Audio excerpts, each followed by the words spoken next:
চলো ক্লে দিয়ে কিছু বানানো যাক। এখানে আমি গোলাপি রঙের ক্লে নিয়ে নিয়েছি। গোলাপি রঙের ক্লেগুলো আমি ভালোভাবে গোল করে নেব।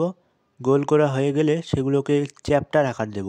চ্যাপ্টার আকার দিলে সেগুলো পাপড়ির আকার হয়ে যাবে। এই রকম অনেকগুলো পাপড়ি বানিয়ে নিয়ে আরও একটা গোল ক্লের টুকরো নিয়ে তার উপর সূক্ষ্ম করে এই পাপড়িগুলো তার চারপাশে লাগিয়ে নেব।